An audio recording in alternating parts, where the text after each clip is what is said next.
नमस्कार। गोर्खा भूकम्प लगत्तै हाम्रो प्राथमिकता थियो सके जति छिटो निजी आवास पुनर्निर्माणको काम सक्ने र सबै बासविहीन भूकम्प प्रभावितहरूलाई सुरक्षित छानामुनि ल्याउने। हाल यसको प्रगतिलाई हेर्ने हो भने सन्तोषजनक स्थितिमा हामी आइपुगेका छौँ। विभिन्न समयमा आइलागेका अनेकौं चुनौतीहरूका बावजुद यस खालको उपलब्धि हासिल हुनु नेपालका लागि गर्वको विषय हो। अबको प्राथमिकता बाँकी रहेका चुनौतीहरूलाई सुल्झाउनुको साथै भूकम्प पछिको पुनर्निर्माणका क्रममा प्राप्त सिकाइ र उपलब्धिहरूको संस्थागत गर्नु पनि हो। यसका साथै पुनर्निर्माणमा नेपालको प्रगति, उपलब्धि र मौलिक विशेषता सहितको पुनर्निर्माणको विविध पक्षलाई विश्वमाझ बताउनु पनि अबको आवश्यकता हो। यसै आवश्यकतालाई ध्यानमा राखेर राष्ट्रिय पुनर्निर्माण प्राधिकरणले हालै 3 दिने वेब बेस अन्तर्राष्ट्रिय कार्यशाला सम्पन्न गरेको छ। आज हामी नोभेम्बर 27, 28 र 29 मा गरिएको सोही अन्तर्राष्ट्रिय कार्यशालाको समीक्षा गर्दैछौँ। Welcome everybody. This is National Reconstruction Authority's web-based seminar on National Reconstruction Authority's achievements in recovery and reconstruction, experience and learning 2020. Thank you so much for participating in this very important program. Today and tomorrow we are going to hold the program related on the Nepal's reconstruction, especially the knowledge and experience that NRA has received, that all the reconstruction partners have received, and that will be presented among all the national and international participants, so that the NRA will be receiving your feedbacks and suggestions, on the basis of which we will be able to document properly all the knowledge and the experiences which have been received or achieved during the process of the reconstruction in Nepal. अहिलेसम्म हाम्रा जाने गरेका कामहरूलाई जाने यो राष्ट्रिय पुनर्निर्माण प्राधिकरणले डकुमेन्टेसन गरेर अनि त्यो जाने भावी पिढीलाई जाने दिने र जाने यस्तो किसिमको प्राकृतिक प्रकोप आउँदाखेरिमा कुन किसिमबाट जाने काम गर्दाखेरिमा ठिक हुँदो रहेछ, हामीले के गर्यौं, हामीलाई समस्या के रह्यो, हामीले त्यसलाई कसरी समाधान गर्यौं भनेर यसलाई लिपिबद्ध गरेर एउटा जाने एउटा कम्पेन्डियम भनेर हामीले जाने मतलब अन्य देशलाई पनि र जाने यस्तै सिचुएसन नेपालका भावी पिढीलाई पनि छोडेर जाने एक किसिमको फुटप्रिन्ट छोडेर जाने हाम्रो जाने मतलब उद्देश्यका साथ यो गरेको हो। We see that a lot of progress has been made despite the turbulence, significant turbulences and changing in the operations of the environment, the political transition, the shift of government, the embargo from India, and so on. And now we have the COVID. But still, within just 5 years, a lot has been accomplished in the reconstruction endeavor. सबभन्दा पहिला त जाने यो 27 र 28 तारिखमा जुन नोभेम्बरमा हामीले गरियो त्यसको जाने उद्देश्य सम्पूर्ण रूपमा प्राधिकरणको मात्रै मतलब प्रायोजन हो। त्यो प्राधिकरणले आफैले जाने जुन कम्पेन्डियम हामीले तयार गर्दैछौँ त्यो कम्पेन्डियमको बारेमा कम्पेन्डियमका 7 वटा जाने मतलब उहरू छन्। 7 वटा पक्षमा जाने जस्तो निजी आवास भयो, अनि त्यसपछि जाने यो हेरिटेज सांस्कृतिक सम्पदाहरू भए, त्यस्तै गरेर पब्लिक बिल्डिङको भयो, त्यस्तै गरेर गभर्नेन्स सुशासनको जाने विषयमा भयो, लाइभलीहुड जीविकोपार्जनको बारेमा भयो, यी जाने र अनि त्यसपछि राष्ट्रिय पुनर्निर्माण प्राधिकरणको समग्र रूपको जाने मतलब यो इम्प्याक्ट कसरी रह्यो, यसको जाने आर्थिक मतलब इम्प्याक्ट प्रभाव, त्यसपछि त्यसको जाने शिक्षामा यसको पहिले पारेको प्रभाव, यसले जाने मतलब स्वास्थ्यमा पारेको प्रभावदेखि लगायत गरिबी निवारणमा पनि यसको जाने मतलब प्रभाव के रह्यो भन्ने जाने 2 दिनले कभर गर्यो। I would say transforming the whole international conference into this seminar given the pandemic situation that is ongoing. So I really appreciate and thanks NRA and congratulate NRA for the achievements they have made. हामीले चाहिँ sectoral compendium पनि भनेको थियौँ। त्यो sectoral compendium को एक हिसाबले चाहिँ प्रस्तुति गर्ने र विभिन्न विज्ञहरूबाट चाहिँ त्यसमा फिडब्याक लिएर त्यसलाई कसरी सुधार गर्न सकिन्छ, यो अभिलेखीकरण डकुमेन्टेसनको कार्यक्रमलाई कसरी अगाडि अझै इफेक्टिभ बनाउन सकिन्छ भन्ने कार्यक्रम थियो भने दोस्रो भाग चाहिँ यो एसिया सेल्टर फोरम भनेर यो एसिया पेसिफिक भित्रको सङ्घ संस्थाहरू त्यस्तै सरकारहरू अनि विभिन्न यो आवास सम्बन्धी काम गर्ने व्यक्तिहरूलाई चाहिँ एकै ठाउँमा ल्याएर चाहिँ आफ्नो अनुभव साटासाट गर्ने, एकअर्काबाट सिक्ने र यो रिजनभित्र जति पनि आएको समस्या छ त्यसलाई चाहिँ मिलेर कसरी हल गर्न सकिन्छ भन्ने उद्देश्यले अर्गनाइज गरिएको थियो। The Asia Shelter Forum 2020 in Nepal is planned virtually due to COVID-19 pandemic. Asia shelter फोरमको रूपमा रहेको जुन छ त्यो यो वर्ष यही नोभेम्बरमा इन्डोनेसियामा गत वर्ष भएको थियो। त्यहाँबाट निर्णय भएर यो जिम्मेवारी हाम्रो नेपालमा गर्ने भन्ने हिसाबमा गएर यो कार्यक्रम निर्धारण भएको थियो। तर यो कोभिड-19 को कारणले गर्दाखेरिको अवस्थामा हामीले निर्धारित समयमा गर्न नसक्ने स्थिति भइसकेपछि राष्ट्रिय पुनर्निर्माण प्राधिकरणको कार्यक्रम र यो कार्यक्रम सँगसँगै लाने र यसको मुख्य आयोजन चाहिँ आगामी यो 2021 को अप्रिलमा गर्ने हिसाबले यो बिचमा ग्याप नहोस् र कम्तीमा यसको निरन्तरता छ भनेर हामीले सरोकारवालाहरू सबैलाई अवगत गराउने हिसाबले यो कार्यक्रम गरिएको थियो। एसियामा के गतिविधि भइरहेछन् र मुख्य रूपमा कोभिड-19 पछिका चुनौतीहरू के देखिएको छ त्यसमा छलफल भएको थियो भने त्यसपछि पेपर प्रेजेन्टेसन गर्नेमा त्यसमा अर्बन रिकभरी शहरी क्षेत्रमा यो आवासको हामीले पुनर्निर्माण कसरी गर्यौँ त्यसमा राष्ट्रिय पुनर्निर्माण प्राधिकरणका कार्यकारी समितिका सदस्य डाक्टर चन्द्रबहादुर श्रेष्ठ सरले प्रस्तुति गर्नुभएको थियो भने त्यसमा इन्डोनेसिया, फिलिपिन्स लगायतका विभिन्न सङ्घ संस्थाहरूका प्रतिनिधिहरूबाट प्यानलिस्टको रूपमा टिका टिप्पणी भएको थियो। Very good afternoon from Nepal, and we are focusing on urban housing recovery in Nepal. We wanted to present this case to all of you. Comment on this particular presentation is this, that while he made a presentation about actors, there were all kind of actors, government, NGOs, private sector. One actor which was missing are the people themselves. In our case, to be a little bit critical about what we did, I have the feeling that the Chilean government's focus was mostly on physical recovery, access to shelter and housing, access to funding for housing, economic development, and planning for resilience and risk reduction. But we didn't focus that much our attention on other issues that are very important. This for a holistic recovery, the gaps that we didn't fill. चिलीबाट पनि मतलब सहभागिता जनाउनु भएको थियो। चिलीको मेरो पेपरमा मतलब चिलीको लगायत जाने भारतीय इन्डियन एक्सपर्टले देखि लगायत अन्य जाने मतलब 4 जनाले मतलब यसमा आफ्नो मन्तव्य राख्नु भएको थियो। एसिया पेसिफिक क्षेत्रका देशहरूको एउटा मतलब लुज किसिमको फोरम हो। यसमा सरकारी अनि मतलब यो गैर सरकारी क्षेत्र जो सेल्टरसँग सम्बन्धित अथवा आवाससँग सम्बन्धित जाने व्यक्तिहरू हुनुहुन्छ उहाँहरूले एउटा फोरम जाने बनाउनु भएको छ। त्यो जाने मतलब विचारको आदान प्रदान गर्ने अनि त्यसपछि मतलब अरूको राम्रो कामबाट जाने सिक्ने त्यस किसिमको जति महत्त्वपूर्ण किसिमको जाने फोरम छ यो पनि। My involvement in Aceh tsunami only built 180,000 houses compared to what Nepal had to go through. And it took about यो एसिया सेल्टर फोरम भनेको चाहिँ 2015 मा केही सङ्घ संस्थाहरू आएर चाहिँ इन्फर्मल्ली चाहिँ यसलाई एउटा सेल्टर मिट भनेर चाहिँ राखेको थियो भने 2018 2019 मा चाहिँ अरू देशले चाहिँ हामी यसलाई एउटा ठुलो फोरमको रूपमा स्थापना गर्छौं भनेर चाहिँ स्थापना गरेको थियो। यो पहिलो फोरम हो जसमा चाहिँ 4 वटा विभिन्न देशका सरकारको प्रतिनिधिहरू आएर चाहिँ बोल्नु भएको थियो। सबैजनाको चाहिँ यो हाउसिङ सेक्टरमा कमिटमेन्टहरू के छ, हाउसिङ सेक्टरमा के काम गरिराख्नु भएको छ र हामी एकबद्ध भएर चाहिँ विपद न्यूनीकरण त्यस्तै विपदको जोखिम न्यूनीकरण विपदको राहत उद्धारमा चाहिँ मिलेर काम गर्छौं र हामी प्रतिबद्धता पनि जनाउँछौं भन्ने हिसाबले चाहिँ एउटा ठुलो कुरो आयो भने अर्को चाहिँ नेपालको पुनर्निर्माणको कुराहरू के रहेछ, नेपालले चाहिँ पुनर्निर्माणमा के सफलता हासिल गर्यो भनेर हामीले सुनाउनु पनि पायौं। उहाँहरूबाट विभिन्न यही हामीलाई अहिले बाँकी रहेको पुनर्निर्माणको काममा सुझाव हुने कुराहरू सिक्नु पनि पायौं।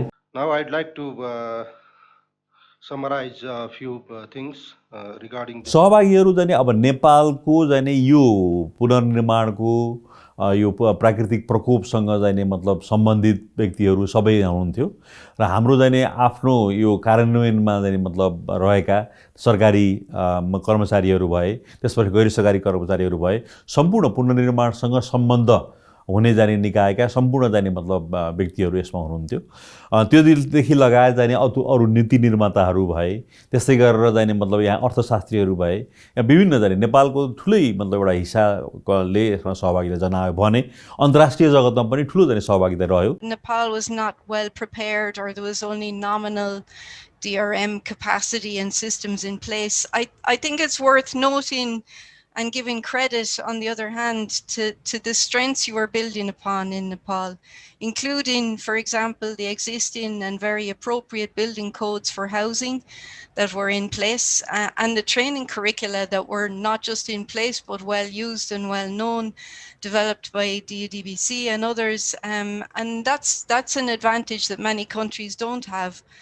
अन्तर्राष्ट्रिय विज्ञहरूले नेपालबाट यो सिक्नुपर्ने जाने कुराहरू रहेछन् भन्ने कुराहरू उहाँहरूले गर्नुभएको छ। किन भन्दाखेरि चीनले भन्दा बाहेक अरू कुनै पनि जाने मुलुकले यति छिटो जाने सम्पन्न गरेको एकदम कम उदाहरणहरू छन्। जाने जुनसुकै पनि जाने मतलब जस्तो भारतको कुरा गर्नुहोस्, पाकिस्तानको कुरा गर्नुहोस्, अथवा चिलीकै कुरा, चिलीको एकजना एक्सपर्टले कुरा गरिराख्नु भएको थियो।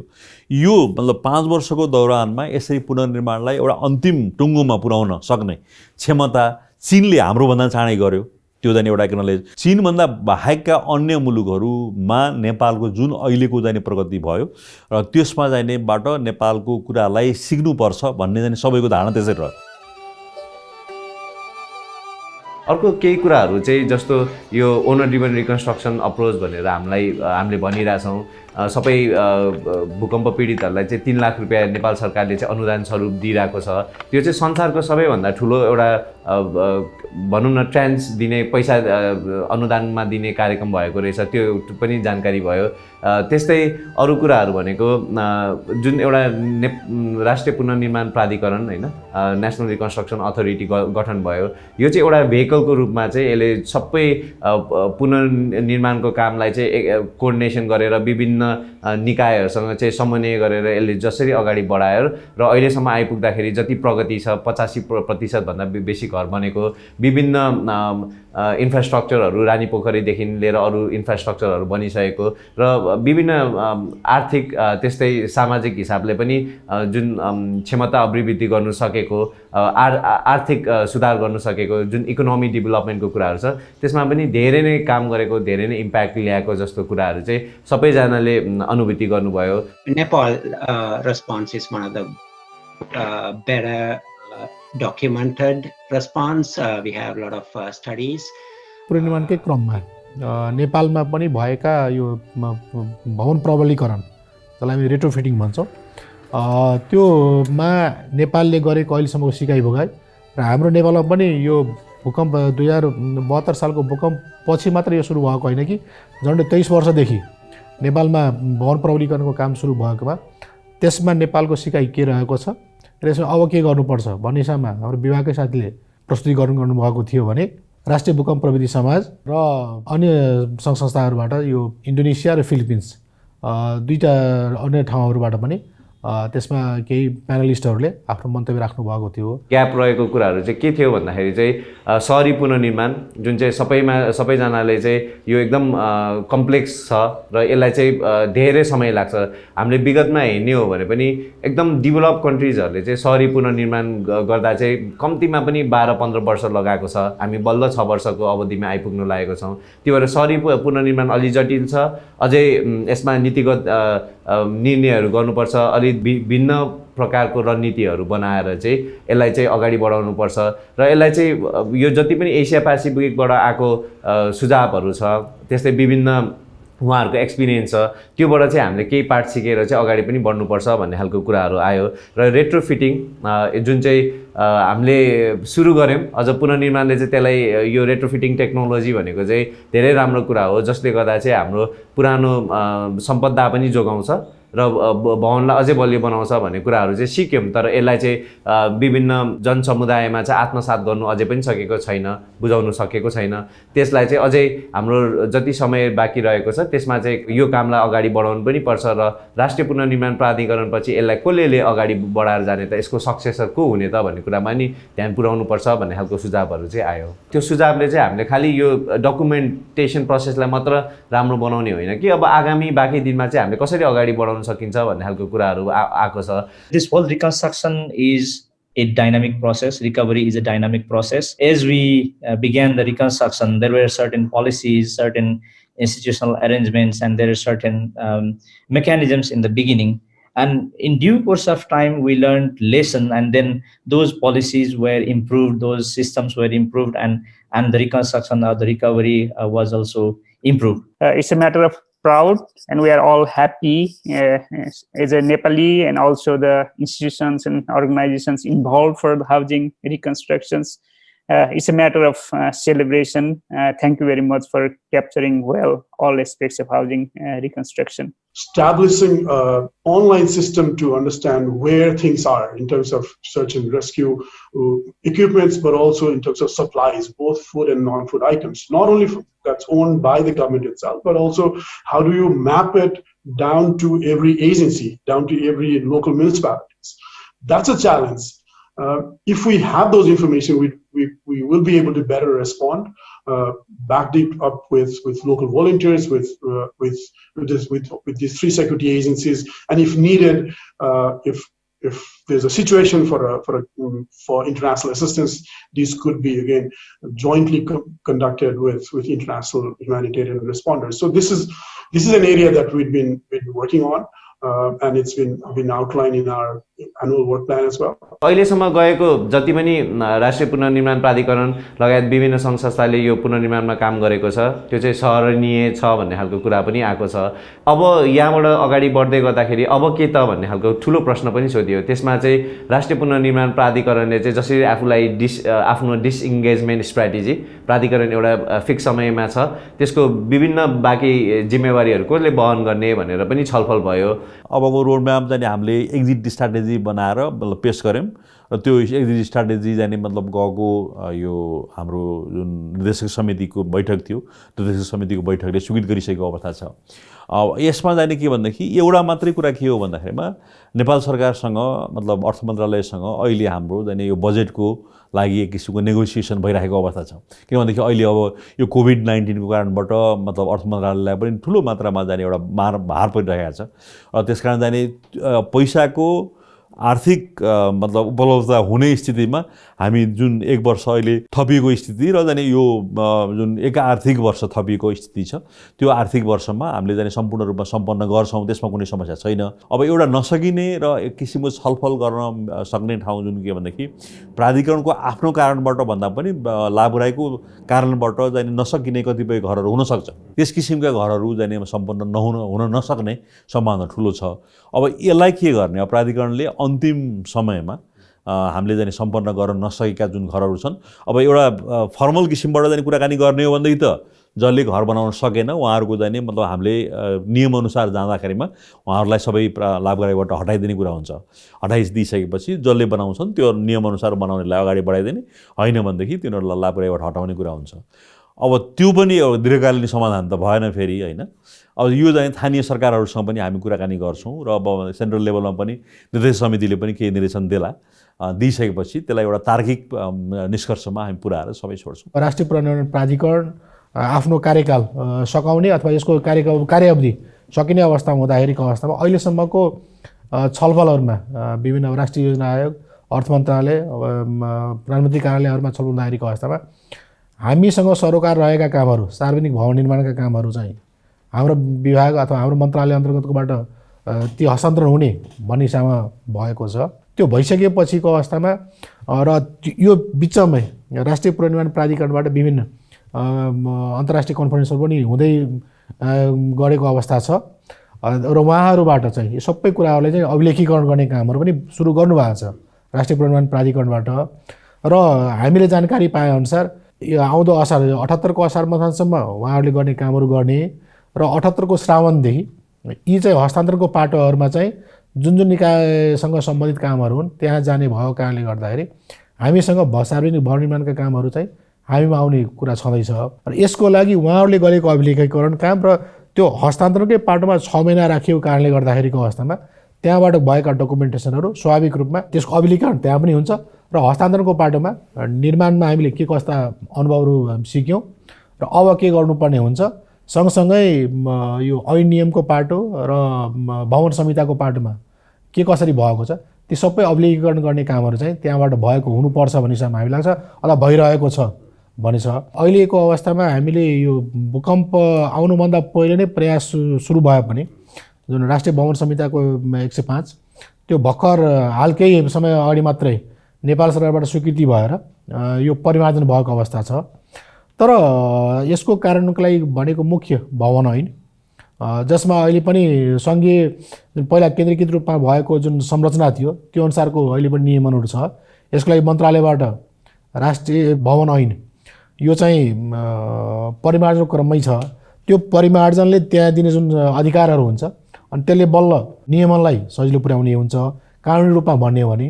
तर व्यावहारिक रूपमा हेर्दाखेरिको अवस्थामा के देखिन्छ भने अहिले पनि अधिकांश नगरपालिकाहरू भनौँ अथवा इभन गाउँपालिकाहरू समेतमा प्राविधिक जनशक्ति एकदम थोरै छन्। एउटा अर्को भएका प्राविधिक जनशक्तिहरू पनि जुन भवन ऐनले दिएका अथवा राष्ट्रिय भवन संहिताले लिएका जुन यो खालको भवन यस्तो विज्ञले हेर्नुपर्ने अथवा यस्तो प्राविधिकले हेर्नुपर्ने जुन यो इन्जिनियरले हेर्नुपर्ने जुन छ नि ती अनुभव भएका व्यक्तिहरू त्यहाँ नभएको कारणले गर्दाखेरि त्यो चाहिँ चुनौती छ। तर त्यो चुनौती भन्दैमा त्यो सम्भव हुँदैन भन्ने हिसाबमा होइन। केही स्थानीय तह अथवा नगरपालिकाहरूले विभागलाई पनि विभागसँग सहयोग मागिरहेको अवस्था छ। हामीले सहयोग पनि दिइरहेका छौँ। भूकम्प आइसकेपछिको अवस्थामा विभिन्न तालिम कालीगढका तालिमहरू इन्जिनियरहरूलाई तालिम दिने कार्यक्रमहरू चाहिँ भएका थिए। अब अहिले चाहिँ यो कोभिड-19 को अवधिमा चाहिँ यो अलिक कम भएको अवस्था छ र भर्खरै जुन अहिले कोड राष्ट्रिय भवन संहिता जुन को 105 भोल्युम जुन परिमार्जन भएको छ हो त्यो परिमार्जनलाई लिएर फेरि हामी विभिन्न ठाउँहरूमा सँगसँगै स्थानीय तहका प्राविधिकहरूलाई पनि त्यसलाई जानकारी गराउने त्यसलाई अझ रिफ्रेस गराउने कामहरू तालिमहरू चाहिँ हामी गर्छौँ। अहिले जुन हामीले हाम्रो सबैभन्दा प्रथम प्राथमिकता भनेको चाहिँ व्यक्तिहरूलाई चाहिँ सुरक्षित आवास दिउँ भन्ने कुरा थियो।